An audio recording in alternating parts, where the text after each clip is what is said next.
Estimados amigos, otro vídeo más. En este caso para anunciaros que dentro de poco nos vamos a ir todos a Venus en las próximas naves espaciales que seguramente fabricará la NASA. Pero la vida en Venus es imposible. ¿Por qué? Porque las sondas espaciales han descubierto que en Venus hay 400 y pico grados de temperatura, una zona inhóspita para la vida de carbono como nosotros la entendemos aquí, a no ser que todos los contactados que estuvieron en los años 50, o muchos de los contactados que estuvieron en los años 50, a cuya cabeza estaría George Adamski, el padre de los contactados, nos mintieron peregrinamente, porque ellos dijeron que estaban en contacto con seres de Venus, de Saturno y otros sitios. Estoy citando a Adamski, a Angelucci, a Dino Kraspedon, a Howard Menger y otros tantos, una pléyade enorme de contactados que les dio la manía de decir que estaban en contacto con seres de Venus. Pero ¿cómo es posible si se ha evidenciado que la vida en Venus no es posible, biológicamente hablando, como nosotros vivimos aquí? Nosotros tenemos la referencia como en este mundo de semiverdades, de publicidad engañosa, de personajes que más que informar quieren protagonismo, o le buscan otro partido económico, o lo hacen con una doble intención. Nosotros buscamos siempre una información más coherente.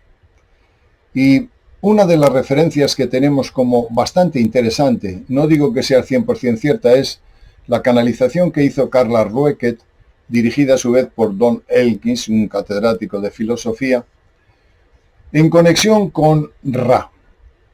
Ra es el dios egipcio que forma parte del Consejo de los Nueve. El Consejo de los Nueve, la Enéada, son los dioses principales de Heliópolis. Según la tradición, bajaron a Egipto y les ayudaron a los seres humanos de aquel tiempo. Esta historia la publicó también a su vez y habló de ella Andrija Puharich.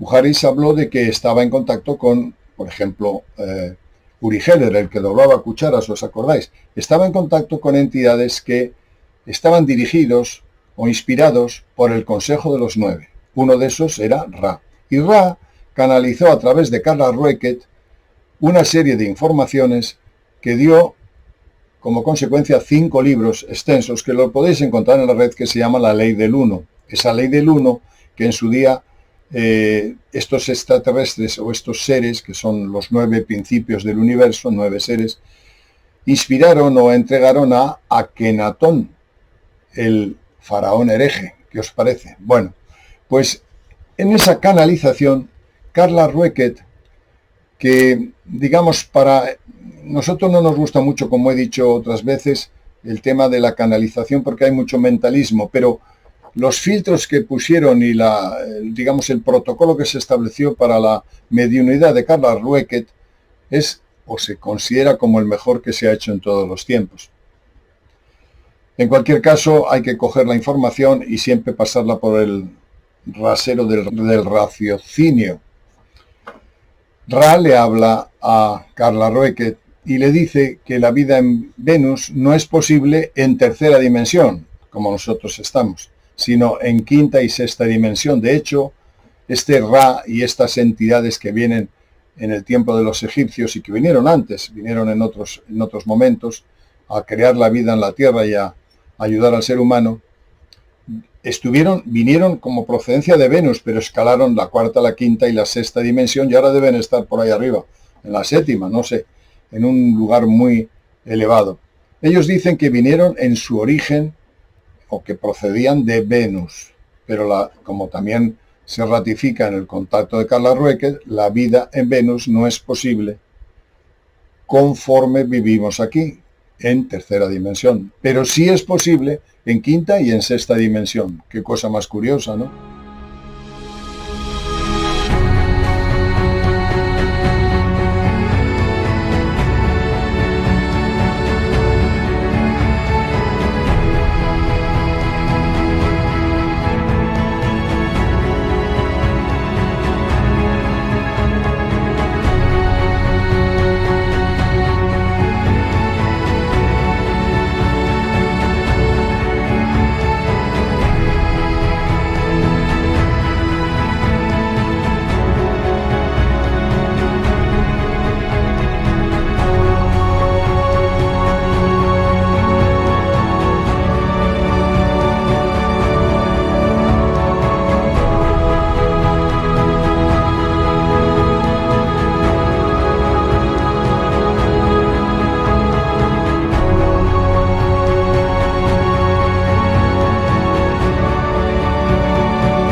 Cuando vivíamos en Venus, en tercera dimensión, fuimos ayudados por entidades de sexta dimensión en nuestras propias experiencias de la tercera dimensión. Siendo extremadamente menos belicosos que los seres humanos, estas enseñanzas nos ayudaron. Aún no se había desarrollado las relaciones de su sistema de dinero y poder.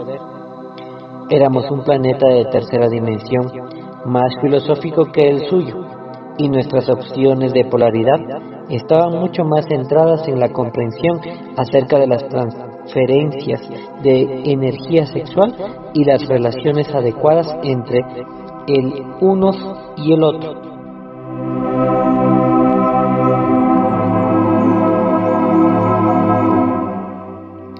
Yo soy parte del grupo de seres que viajó hacia el exterior desde un planeta en el sistema solar, al que llaman Venus. Somos una raza vieja según sus medidas de tiempo. Cuando estábamos en sexta dimensión, nuestro ser físico era lo que ustedes llaman de oro. Éramos altos y algo delicados. La cobertura de nuestro complejo cuerpo tenía un brillo dorado. En esta forma decidimos presentarnos a sus pueblos. Sus habitantes eran muy diferentes a nosotros en el aspecto físico. Así pues, no nos mezclamos bien con la población. Nuestra visita fue relativamente corta. Esto fue cuando se construyeron las pirámides. Cuando elegimos esta misión, fuimos percibidos por sus habitantes como la luz que había llegado a la Tierra por nuestra forma natural. Desde la sexta dimensión, somos capaces de manipular la energía con el pensamiento que es el infinito inteligente, presente en cada partícula de luz o luz distorsionada, de modo que fuimos capaces de vestirnos a nosotros mismos en una réplica de la sexta densidad de nuestra entidad, que fuera visible en la tercera dimensión. Se nos permitió este experimento por el consejo que guardaba este planeta. Nosotros somos de la confederación que hace 11.000 años llegaron a dos de sus culturas planetarias, que en ese momento estaban en estrecho contacto con la creación del Creador Uno. Fue nuestra ingenua creencia que podríamos enseñar a través del contacto directo, pero estas culturas ya estaban estrechamente alineadas con una creencia de la vida o la conciencia del todo. Llegamos y fuimos recibidos por los pueblos a los que deseábamos servir. Tratamos de ayudarlos en medios técnicos que tienen que ver con la curación del ser humano mediante el uso del cristal. Así fueron creadas las pirámides. Sin embargo, resultó que aquellos en el poder reservaron esta tecnología para sí mismos. Esto no fue previsto por la ley del uno y dejamos sus pueblos. Sin embargo, nunca hemos dejado su vibración debido a nuestra responsabilidad por los cambios en la conciencia que primero habíamos causado y luego encontramos distorsiones en el entendimiento de esta, la ley del uno. Intentamos establecer contacto mentalmente con los gobernantes de la tierra de Egipto. En la 18ª dinastía pudimos contactar con un faraón llamado Akenatón o Ajenatón. Él era un programado. Esta entidad se convenció de que la vibración del uno era la vibración espiritual verdadera y por lo tanto decretó la ley del uno. Pero sus creencias fueron aceptadas por pocos. Cuando cayó, las creencias polarizadas en muchos dioses entraron sustituyendo la ley del uno.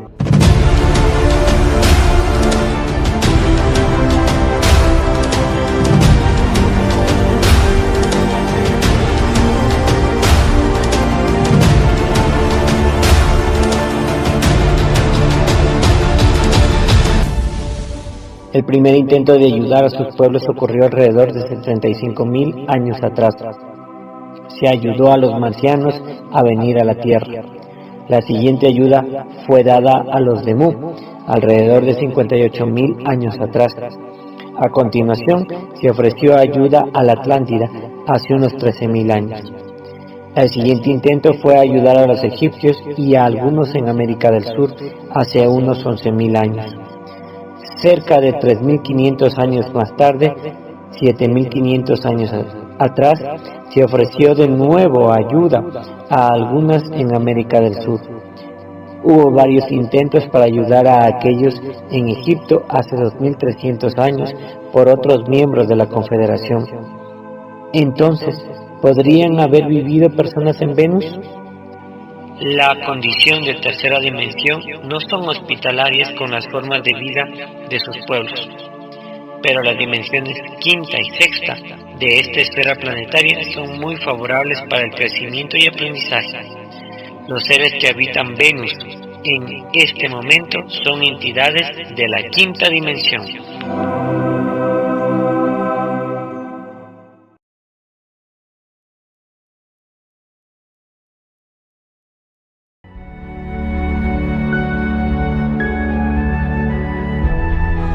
El investigador francés Michel Zirger ha escrito un libro muy detallado sobre el contacto extraterrestre que destaca los encuentros de George Adamski con supuestos extraterrestres de Venus.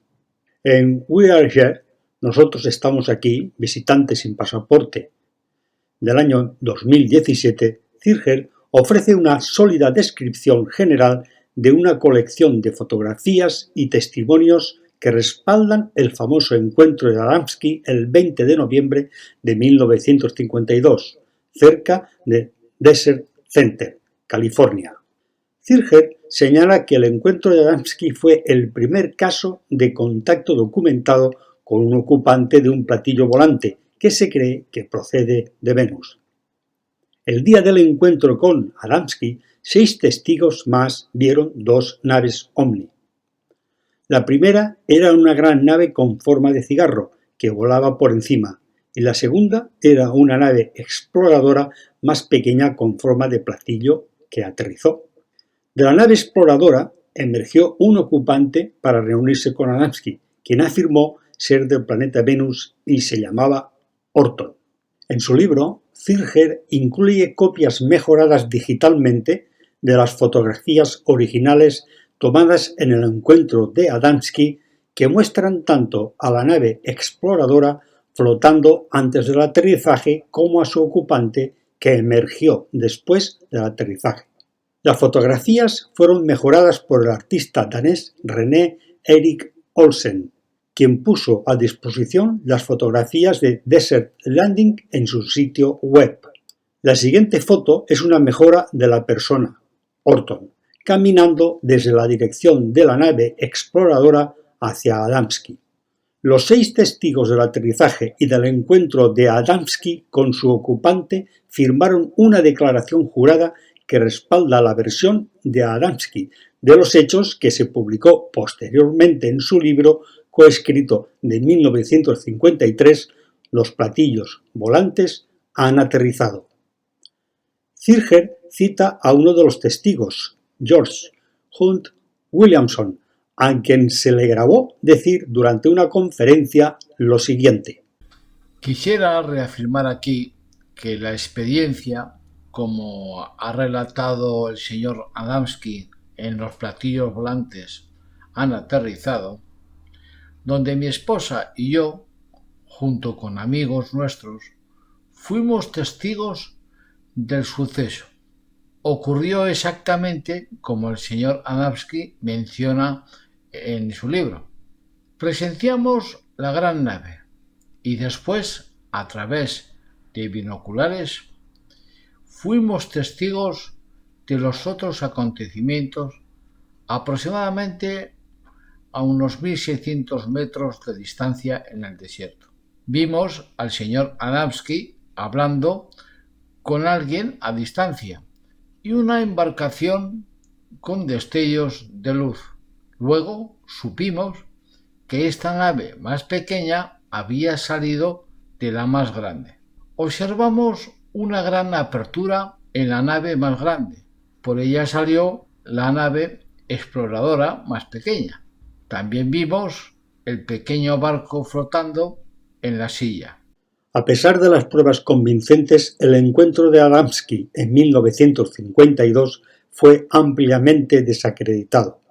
Zirger analiza el impactante grado en que las pruebas y los testimonios que respaldan el famoso aterrizaje de Adamski en el centro del desierto fueron descartados, ridiculizados o distorsionados por destacados científicos de la época como el Dr. Donald Menzel, Dr. Jacques Vallée y el Dr. Carl Sagan.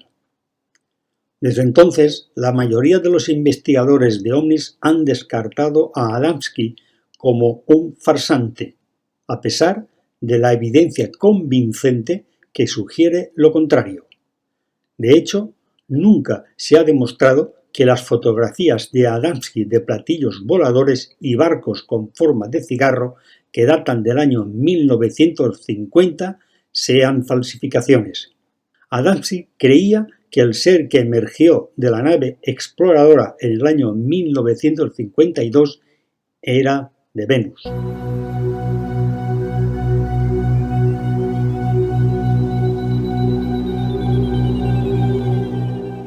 Los datos científicos que surgieron posteriormente y que demostraban que la superficie de Venus era inhabitable debido a las altas temperaturas, 462 grados centígrados, 863 grados Fahrenheit, y la aplastante presión atmosférica 92 veces la de la Tierra.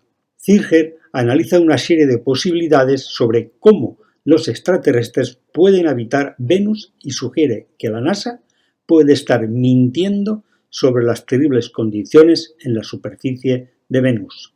Otra posibilidad es que los extraterrestres simplemente tengan una base allí y hayan venido de otras partes de la galaxia. Sin embargo, otra posibilidad es que los extraterrestres vivan en las regiones subterráneas de Venus, como lo han hecho posible investigaciones científicas recientes.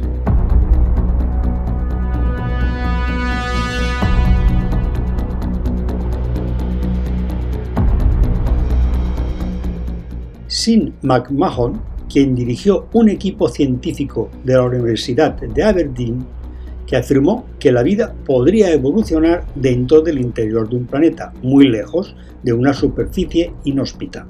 Las superficies de los planetas rocosos y las lunas que conocemos no se parecen en nada a la Tierra. Por lo general, son fríos y áridos, sin atmósfera o con una atmósfera muy fina o incluso corrosiva.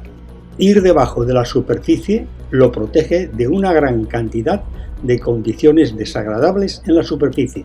Por lo tanto, la zona habitable del subsuelo puede resultar muy importante. La Tierra podría incluso ser inusual por tener vida en la superficie.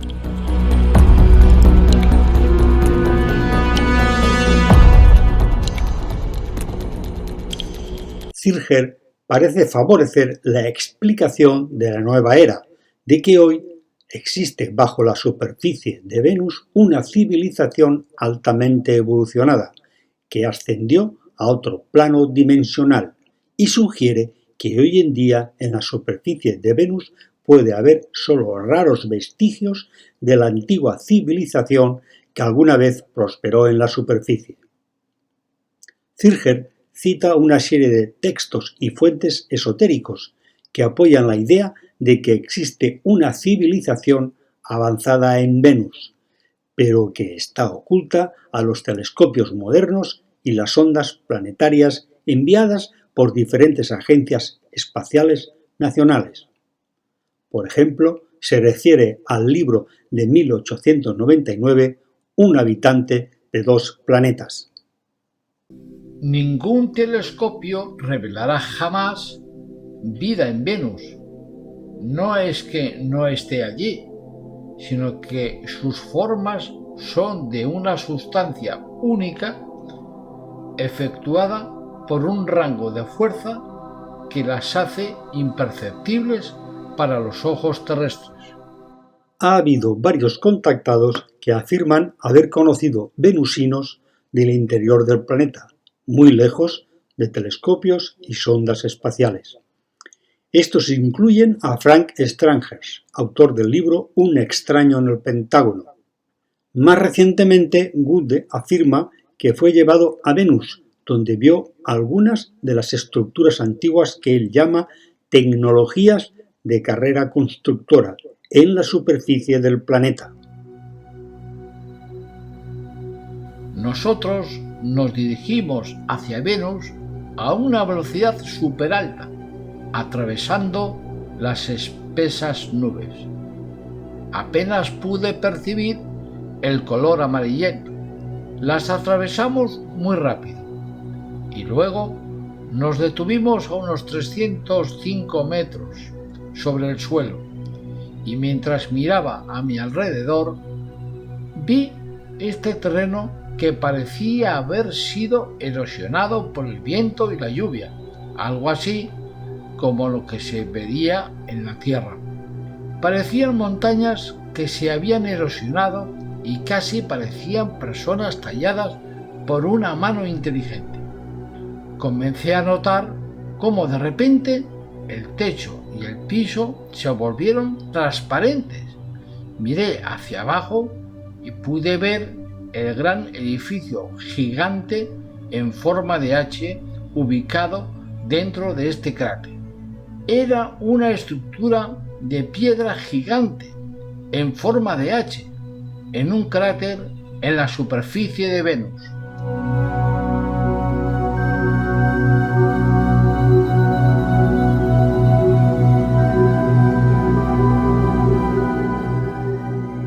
Este relato tiene paralelos con la supuesta visita a Venus del contactado boliviano Luis Mostajo Fernando, quien dice que entró en una zona fértil de Venus, protegida por un escudo energético. Fernando y otros relatos de visitas a Venus apoyan que una civilización antigua alguna vez habitó su superficie y que existen áreas subterráneas que sustentan la vida actual allí. Sin embargo, Zirger plantea otra posibilidad que puede ofrecer una forma más precisa de ver el encuentro de Adamski en 1952 y se cuestiona si Adamski recibió desinformación de Orton acerca de que Venus era su verdadero origen y se pregunta si Adamski fue manipulado por un pseudo-venusiano. ¿Este origen venusiano fue parte de una cortina de humo o de algún tipo de plan de comunicación extraterrestre para despertar nuestra conciencia a la idea de vida extraterrestre? ¿Se considera que Adamski no es mucho más que una interfaz para un juego de desinformación o engaño y cree que la posible desinformación fue diseñada para proteger el conocimiento de los verdaderos orígenes de Orton y su nave espacial? Zirger llegó a expresar su desconcierto sobre por qué los extraterrestres de otro sistema solar querrían pretender ser de un mundo inhabitable de nuestro propio sistema solar. ¿Por qué tal farsa cuando simplemente podrían haber dicho que eran del planeta T del sistema solar I? Así lo plantea en uno de los casos de contacto mencionados por Zirger en Nosotros estamos aquí. Citaré brevemente el caso de Reinhold Schmidt en el año 1957. El 5 de noviembre de 1957 afirmó haber hablado durante unos 30 minutos con la tripulación de un gran ovni plateado con forma de cigarro que supuestamente había aterrizado cerca de Kearney, en la pradera de Nebraska, para realizar reparaciones.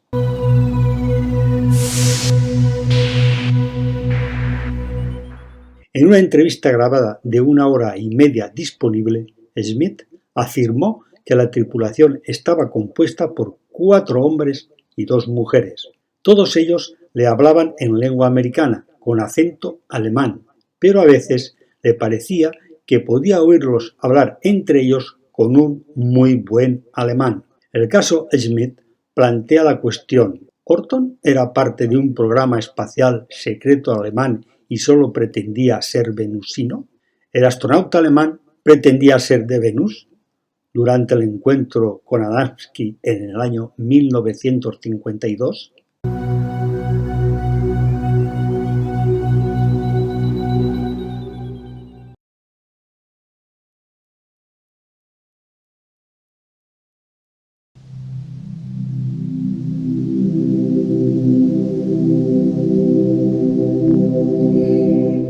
A mí me gusta particularmente los libros y la información que ha vertido en Exopolítica Michael Salla. Creo que es un personaje que hay que tener en cuenta, sobre todo los ufólogos y los investigadores.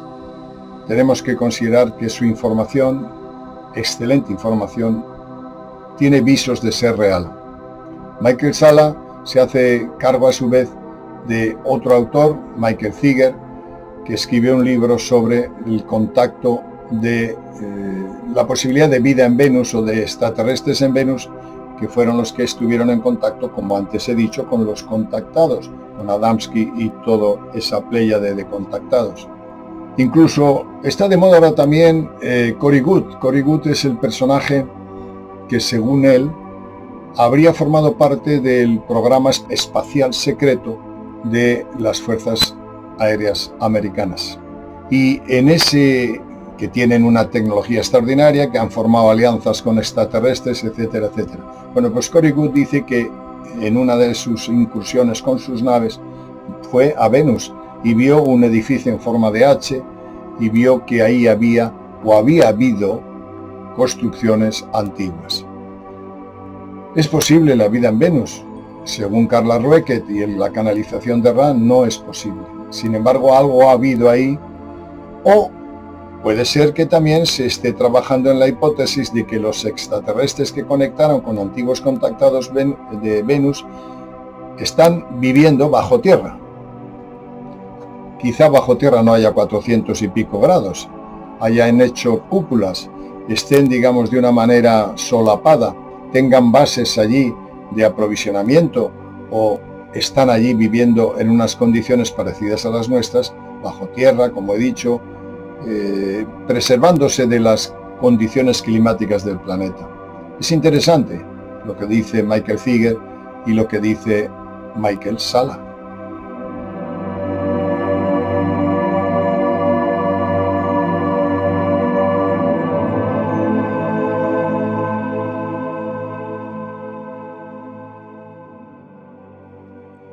En la primera parte de esta serie se planteó la posibilidad de que George Adamski fuera engañado haciéndole creer que Venus era el origen de Orton, el ocupante del platillo volante que conoció en diciembre de 1952.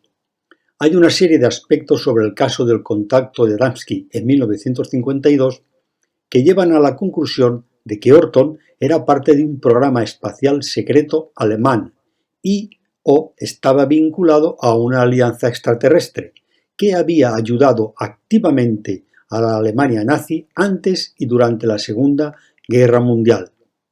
Los platillos voladores que Adamski había fotografiado se parecían mucho a la nave antigravedad Haunebu, que supuestamente se había desarrollado en la Alemania nazi. Las especificaciones exactas de la nave Haunebu, contenidas en los archivos de las SS nazis, fueron publicadas por primera vez por Vladimir Terziski, ingeniero y exmiembro de la Academia de Ciencias de Bulgaria. Los archivos nazis fueron publicados después del colapso del Pacto de Varsovia el 25 de febrero de 1991 y pasaron a manos de Terziski después de haber inmigrado a Estados Unidos en 1984. A continuación, se muestra una comparación de un diseño de 1943 de un platillo volante Haunebu 2, desarrollado por las SS nazis para el esfuerzo bélico, y una nave de exploración fotografiada por Adamski en diciembre de 1952.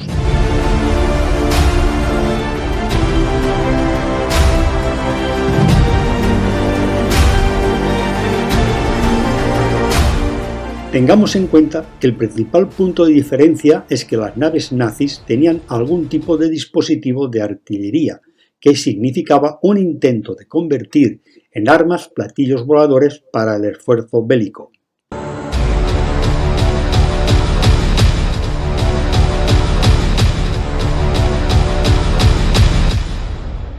De hecho, en 1950 aparecieron artículos en los principales periódicos de todo el mundo citando entrevistas con destacados científicos italianos y alemanes que confirmaron que las potencias del eje habían estado cooperando en un esfuerzo secreto para convertir los platillos voladores en armas.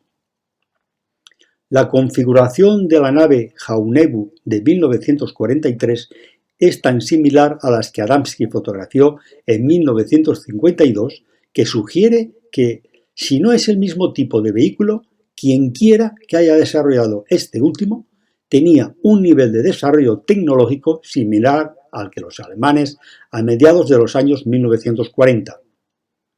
Sin embargo, si Orton era de Venus y formaba parte de una asociación interplanetaria avanzada, como lo analiza Zirger en su libro Visitantes sin pasaporte 2017. ¿Cómo pudo la primera generación de platillos voladores nazis haber sido casi idéntica a las naves utilizadas en una sociedad interplanetaria mucho más evolucionada tecnológicamente? Una explicación es que los extraterrestres habían proporcionado naves a la Alemania nazi para que pudieran realizar ingeniería inversa.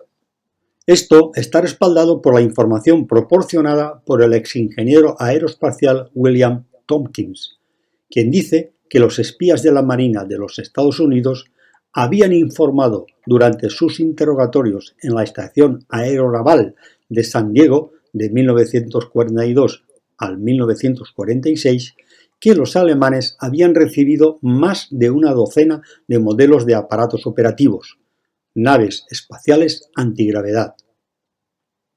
Los nazis intentaron furiosamente aplicar ingeniería inversa a estos para el esfuerzo bélico, pero finalmente no tuvieron éxito en lo que respecta a sus programas basados en Europa.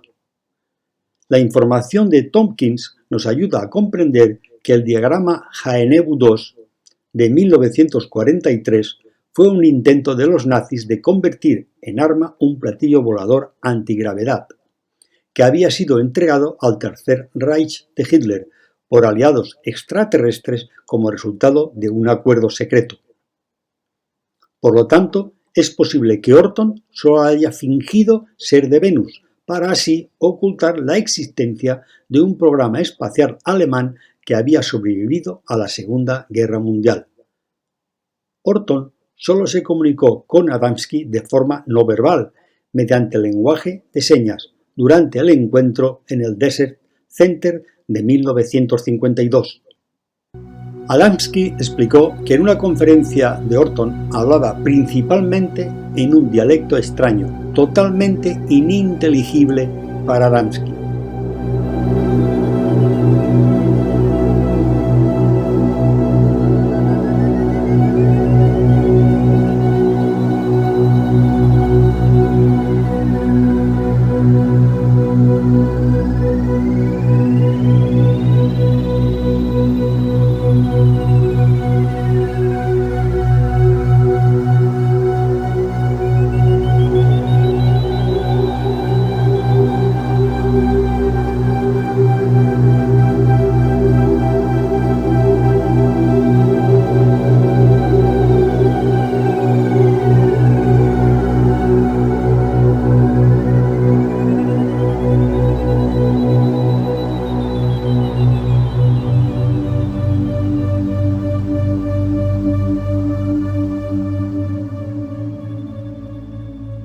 Reinhold Schmidt tenía antecedentes alemanes y también le enseñaron alto alemán en la escuela, pero es posible que Adamski no haya podido identificar los dialectos alemanes, ya que su origen era polaco-estadounidense.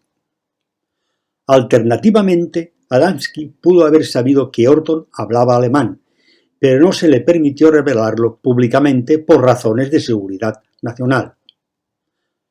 Durante mucho tiempo se ha rumoreado que después de cada una de sus experiencias de contacto extraterrestre, Adamski fue trasladado en avión en secreto desde California al Pentágono por las Fuerzas Aéreas de los Estados Unidos, donde fue informado sobre sus contactos. En mayo de 2009 se publicó un vídeo poco común que contenía entrevistas con varios testigos que conocían a Adamski y sus interrogatorios secretos en el Pentágono. Los testigos confirmaron que Adamski poseía una tarjeta de identificación de artillería militar que le permitía acceder al Pentágono. La identificación militar fue presenciada por varias personas que habían trabajado en varios puestos del Departamento de Defensa. Entre los testigos se encontraba William Sherwood, que había trabajado anteriormente para el Departamento de Artillería del Ejército de los Estados Unidos y poseía su propio pase de artillería. El testimonio de Sherwood y otros que lo respaldan dan crédito a los rumores de que Adamski estaba informando en secreto al Pentágono sobre sus contactos extraterrestres. En 1952, el Pentágono era muy consciente de que un programa espacial alemán había sobrevivido a la Segunda Guerra Mundial y había comenzado a operar en territorio estadounidense. Altos funcionarios del Pentágono querían que esto se mantuviera en secreto. En consecuencia, es muy posible que a Adamski le dijeran que no dijera nada sobre Orton hablando alemán para evitar que el público supiera la verdad. La posibilidad de que Orton fuera parte de un programa espacial secreto alemán con base en la Antártida que operaba sobre territorio estadounidense se ve reforzado por los acontecimientos que condujeron al sobrevuelo de Washington en 1952. Esto fue lo que ocurrió solo unos meses antes del encuentro de Adamski con Orton.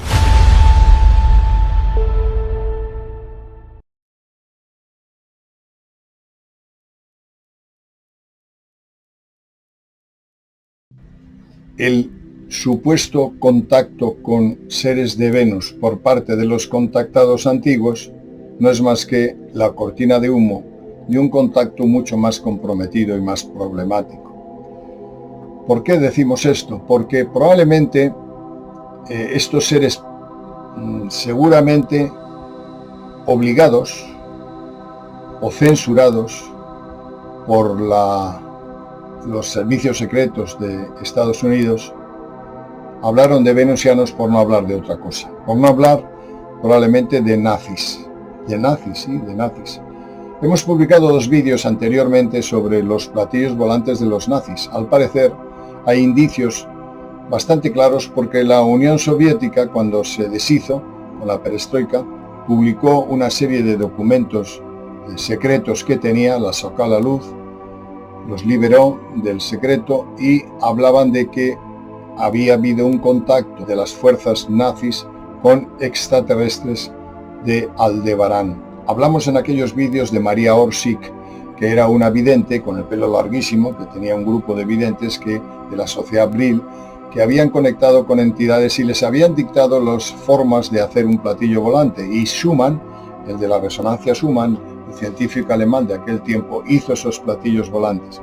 Después se fueron a la Antártida. Cuando acabó la guerra, habían desaparecido casi 100 submarinos, nadie sabe dónde estaban, y bastantes miles de hombres que nadie supo dónde estaban. Por lo visto, en la Antártida, pactando o formando parte de una coalición con unos extraterrestres, entre comillas, de Aldebarán, que tienen su base allí, habían fabricado platillos volantes. Acabada la guerra, ese reducto de la Antártida existía todavía. ¿Qué ocurría? Que las fuerzas americanas no podían decir que tenían todavía a su enemigo en la puerta de casa. Y probablemente a Adamski, que por otra parte Adamski, fijaros, es curioso, Adamski tenía una acreditación de seguridad de alto nivel que le permitía entrar en el Pentágono y hablar en el Pentágono. Un loco que cree en platillos volantes, que está en contacto con los venusianos en el Pentágono, con una acreditación de alta seguridad, nos parece extraño. Probablemente era una cortina de humo, y estos seres, lo que estuvieran en contacto no fue con venusianos, sino con seres nazis que habían estado en contacto o que formaban una coalición con entidades extraterrestres.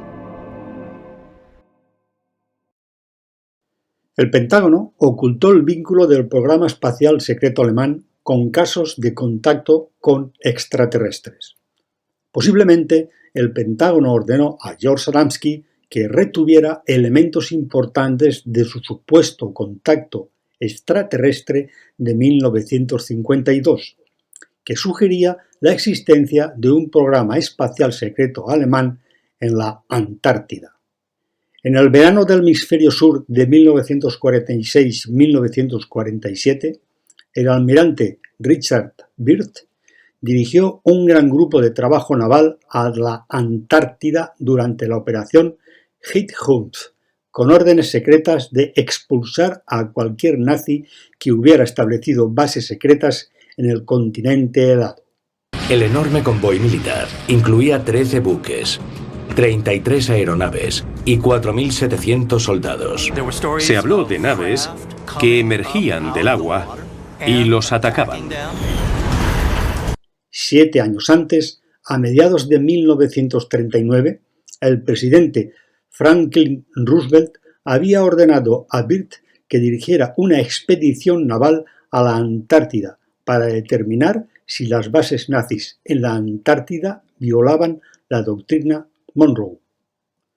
El New York Times informó el 7 de julio de 1939 que el presidente Roosevelt tomó medidas para evitar una posible extensión de los reclamos de Alemania sobre áreas antárticas al hemisferio occidental, al ordenar al almirante Richard E. Byrd que abandone en octubre un territorio dentro de la esfera de influencia de la doctrina Monroe.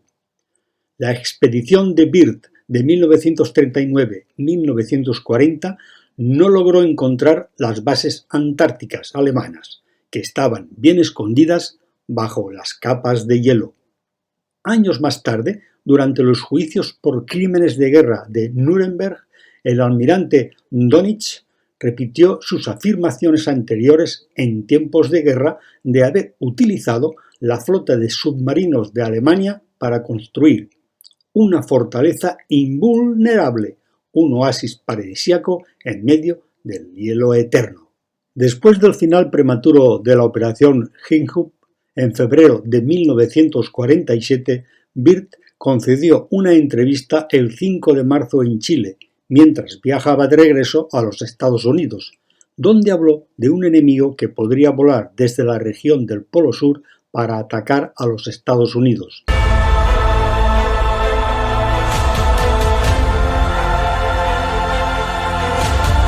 El almirante Richard E. Byrd advirtió hoy de la necesidad de que Estados Unidos adopte medidas de protección ante la posibilidad de una invasión del país por aviones hostiles procedentes de las regiones polares.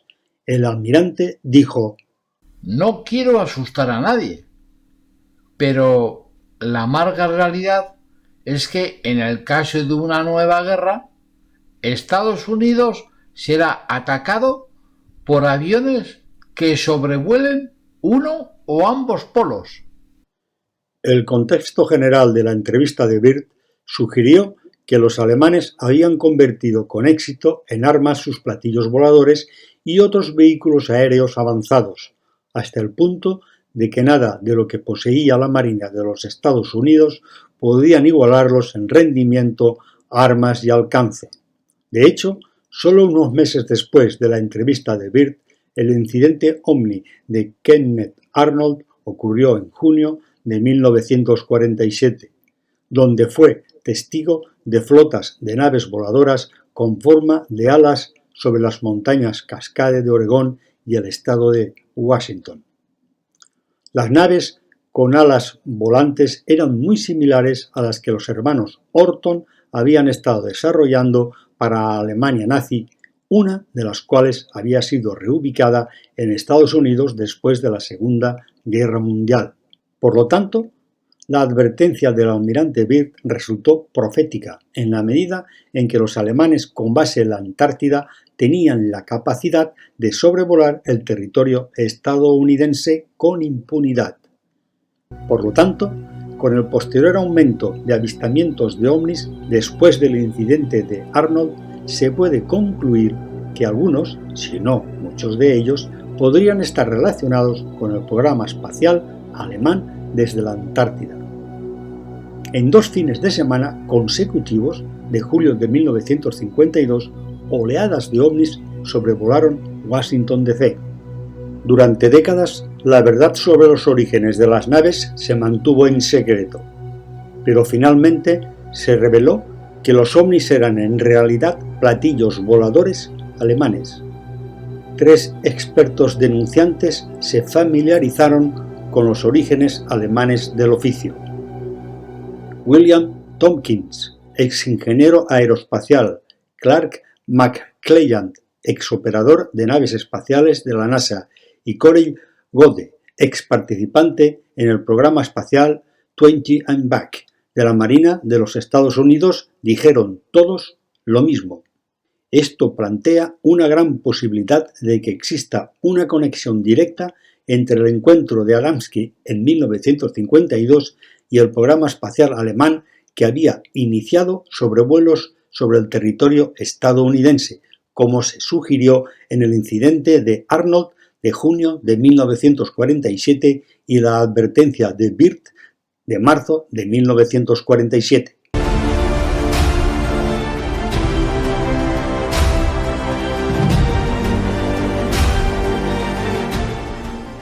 El 7 de enero de 1956, Willard Whaley, un sargento mayor del ejército estadounidense en ese momento, dice que vio un platillo volante aterrizar en una zona apartada de Kaimuki, cerca de Honolulu, Hawái. Fue interrogado por oficiales de inteligencia del ejército y de las fuerzas aéreas de los Estados Unidos en Fort Shafter, donde estaba destinado, y escribió un informe de 32 páginas sobre el incidente a su oficial al mando.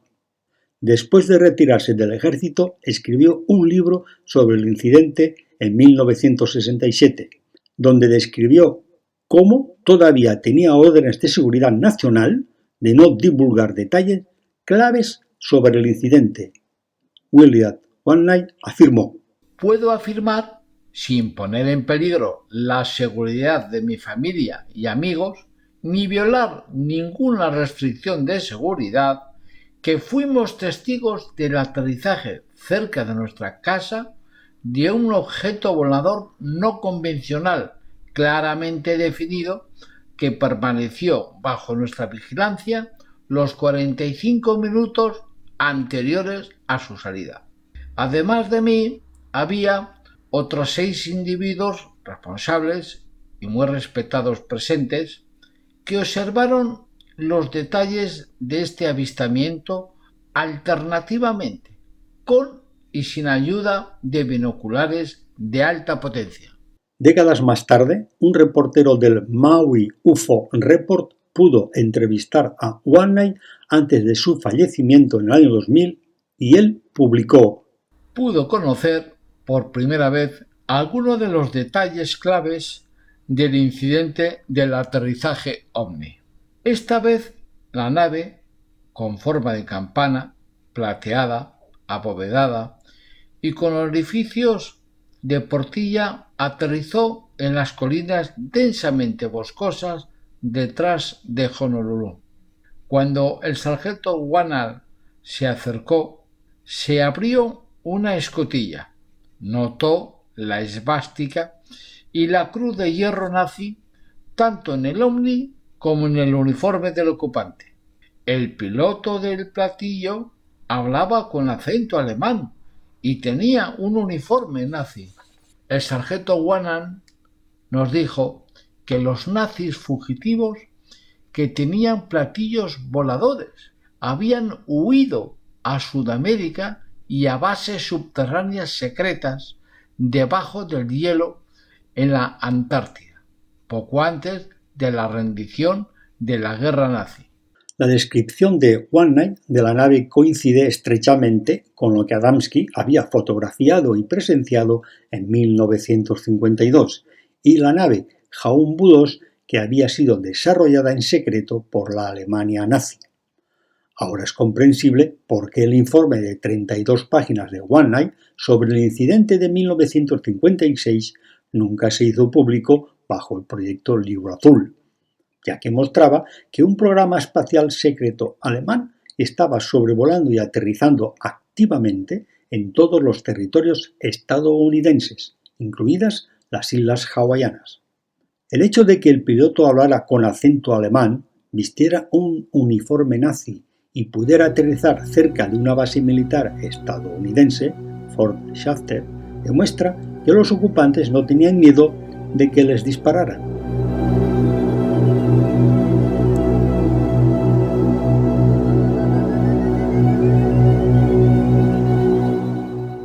Esto nos lleva finalmente al incidente de Reinhold Schmidt que menciono brevemente en la primera parte. Schmidt describió su encuentro con los ocupantes de un platillo volante que aterrizó el 5 de noviembre de 1957 cerca de Kearney, Nebraska. Le hablaban en inglés, con acento alemán y usaban alto alemán cuando se comunicaban entre ellos. En su libro Al filo del mañana, Schmidt escribió que inicialmente creyó que los 6 ocupantes eran científicos alemanes. Pensé que tal vez procedía de Rusia y que estaba tripulado por un equipo de científicos alemanes que obtenían datos sobre el primer Sputnik ruso, que había sido lanzado aproximadamente una semana antes.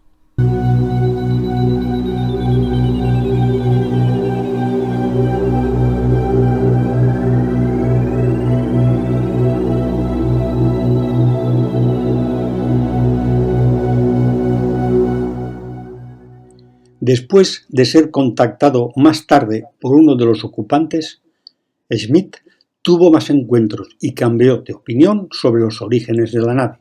Ahora se refirió a los ocupantes de la nave como extraterrestres de Saturno. Al igual que Adamski, Schmidt pudo haber sido engañado por los ocupantes de la nave, haciéndole creer que eran extraterrestres, a pesar de los signos obvios de que formaban parte de un programa espacial secreto alemán que operaba mucho después del final de la Segunda Guerra Mundial. Alternativamente, Adamski y Schmidt pudieron haber sido presionados por las autoridades de seguridad nacional para que abandonaran cualquier referencia pública a que los ocupantes de la nave espacial fueran astronautas alemanes. Después de extensas entrevistas e informes con múltiples funcionarios, los medios locales y nacionales y los funcionarios de la Fuerza Aérea, el jefe de policía presionó a Schmidt para que se retractara de su testimonio público. Schmidt fue encarcelado misteriosamente sin cargos durante 2 días y luego internado en una institución mental de Hastings, Nebraska. Todo esto se hizo sin que se le permitiera representación legal. Finalmente fue puesto en libertad tras la intervención de su familia y su empleador. El testimonio de Schmidt sugirió, como en los casos de Adamski y Wannier, que naves pertenecientes a un programa espacial secreto alemán sobrevolaban y aterrizaban activamente en territorios estadounidenses. Se le restó importancia a cualquier referencia al origen alemán de la nave y, en cambio, se enfatizaron las referencias a extraterrestres de Venus, Saturno y otros lugares. En conclusión, el material examinado en esta serie de artículos de 3 partes sugiere que el caso del contactado de George Adamski, así como los casos de Wannier y Schmidt, fueron muy probablemente casos de ciudadanos estadounidenses que interactuaron con miembros de un programa espacial alemán que operaba desde la Antártida.